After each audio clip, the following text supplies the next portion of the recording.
Hello everybody. Welcome to a new talk in the Yugabyte DB Tech Talk series. My name is Sid Chaudhary and today I'm going to walk you through what's new in our recent 2.1 release. Before we dive into the 2.1 release, let's take a moment to recap what is Yugabyte DB. It's a new distributed SQL database that is Postgres compatible as well as 100% open source with an Apache 2.0 license. It can scale to a massive number of nodes and provide low latency queries in the single digit millisecond latency. It's also fully cloud native. It can tolerate all kinds of failures, including disk, node, zone, region, as well as full cloud failures. And it can run natively inside your Kubernetes deployment. Architecturally, Yugabyte DB is the aggregation of two unique constructs in the database space. First is the PostgreSQL query layer, which can easily stand out as world's most advanced open source SQL engine. And at its storage layer, Yugabyte DB is inspired by the Google Spanner architecture, which can be thought of as world's most advanced distributed OLTP architecture. Let's take a moment to compare the prevalent distributed SQL architectures out there. The two of them are Amazon Aurora and that of Google Spanner. Each one of them brings forth a certain compromise. For example, Amazon Aurora is fully MySQL and PostgreSQL compatible, however, does not provide the kind of horizontal write scalability that we need for modern distributed OLTP applications. Google Spanner, on the other hand, compromises on the SQL breadth and depth of its proprietary SQL language it offers, however, provides fully horizontally write scalable clusters, including the ability to stretch a single cluster across multiple Google Cloud regions. Yugabyte DB actually is it brings forth the best of breed from both sides by being fully Postgres compatible as well as by being fully horizontally write scalable. So let's dive now into the 2.1 release. Yugabyte SQL 2.1 has scaled new heights with respect to performance, with respect to its ability to deploy geo-distributed multi-cloud clusters, as well as making those clusters secure from malicious intrusion. We also have three features that are in beta this release: Yugabyte Cloud, co-located tables, as well as change data capture. We'll spend a little bit of time on each one of them. First, the generally available features. The first aspect is around performance. Yugabyte SQL has gone through a significant revision between 2.0 and 2.1 releases. Here are a bunch of features, including ability to batch load using the copy from command, parallel execution of full scans, index scan improvements, and so on. On an average, Yugabyte SQL 2.1 is 10x more throughput and lower latency compared to that of Yugabyte 2.0, which was released in September 2019. We also compared Yugabyte SQL 2.1 with standard benchmarking suites, the first one being the Yahoo Cloud Serving benchmark, and we could see 100x improvement specifically for short range scans, as you can see in the throughput slide on the left of this screen. We're also very excited that Yugabyte SQL 2.1 is the first release to run the full suite of TPCC using the OLTP bench open source workload generator. Here are the initial results of running Yugabyte SQL 2.1 with 100 warehouses accessed by 64 terminals on a Yugabyte DB cluster that you can see in front of you, the specs for that. We intend to continue to build more depth and provide more accurate results of the full TPCC spec as time progresses. Now into the world of geo distribution. The Spanner architecture on day one that Yugabyte follows allows for 3 region clusters where 1/3 of the data is stored in each region automatically, auto-sharded. However, some enterprises do not have the ability to get 3 regions to their fingertips immediately. So they prefer the original model of 2 data centers, where one data center takes all the writes and the other data center has a asynchronously replicated copy of the same data ready to be promoted to be the master region if there is a failure in the main region or the primary region. That's exactly what this master follower architecture allows us to do, where there are 2 clusters that are tied together using unidirectional async replication, and the follower region is now ready to take on the role of a master region if there is a failure in the master region. The other model is sort of the so-called active-active or the multi-master model, where 2 clusters, each one of them have the same data. Both of them act as masters, so there is bidirectional, so writes can be taken on both sides, and there is a bidirectional replication that ties the data between these 2 clusters. The advantage is that there is no write latency, obviously. There is no wide area network write latency in either of these 2 master clusters.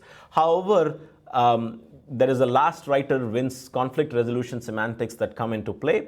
As a result, the application has to handle any such data inconsistency that may be presented.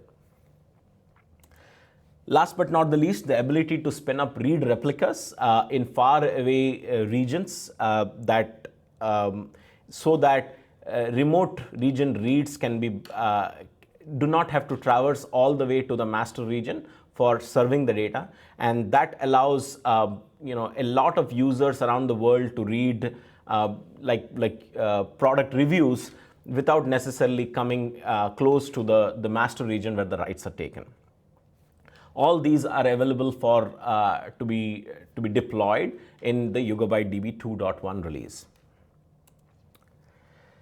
Now that we have deployed the Yugabyte DB 2.1 release, the mission critical or business critical data that is stored inside that needs to be secured from malicious users.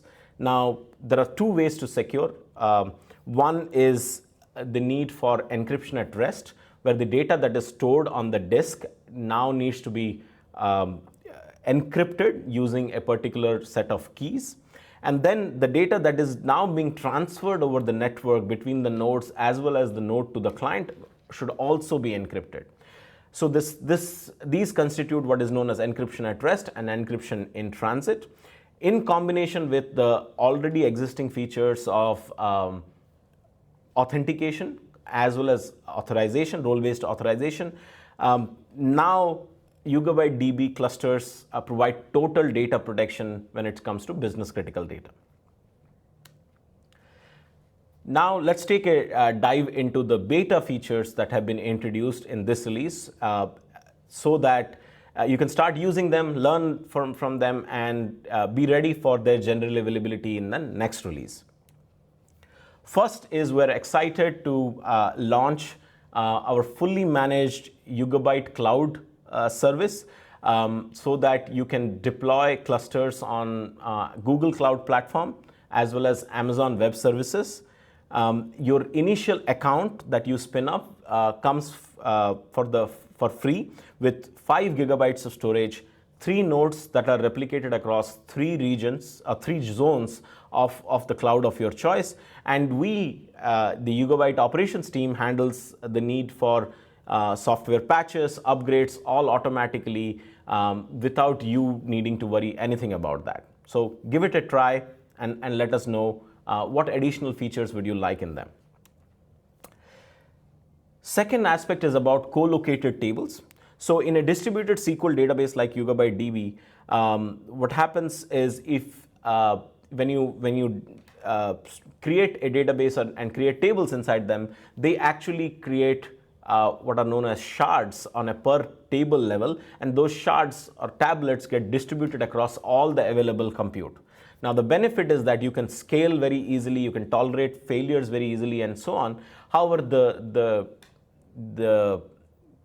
demerit of that kind of an deployment is that the network keeps coming in the way of heavily relational workloads, queries, that need to join data across multiple different tablets.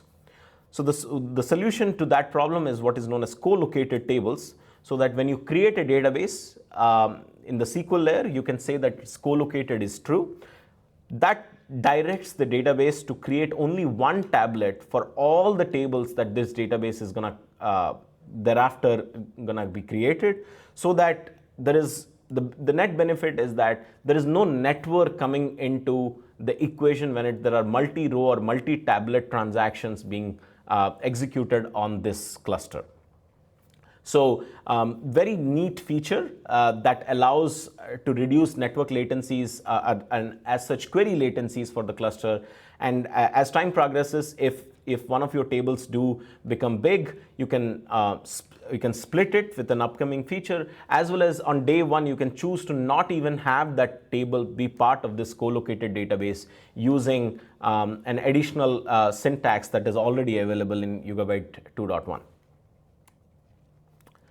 The last beta feature that I want to draw your attention to is change data capture. It allows external systems like notification systems, search indices, analytics warehouses, as well as two data center architectures to stream data consistently and transactionally from the source of truth database, which is Yugabyte DB, to those external systems.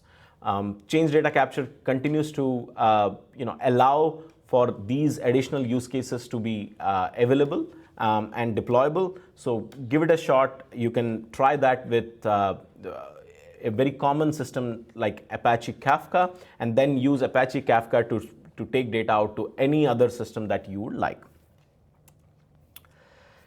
Before I end the tech talk, I want to draw out attention to the community momentum that we have seen over the last few years. We're very thankful to the Yugabyte community for growing the community and the strength of the community leaps and bounds over these years, including things like 20 times increase in the number of Slack users, 10 times increase in the number of clusters created, and 5 times increase in the number of GitHub stars.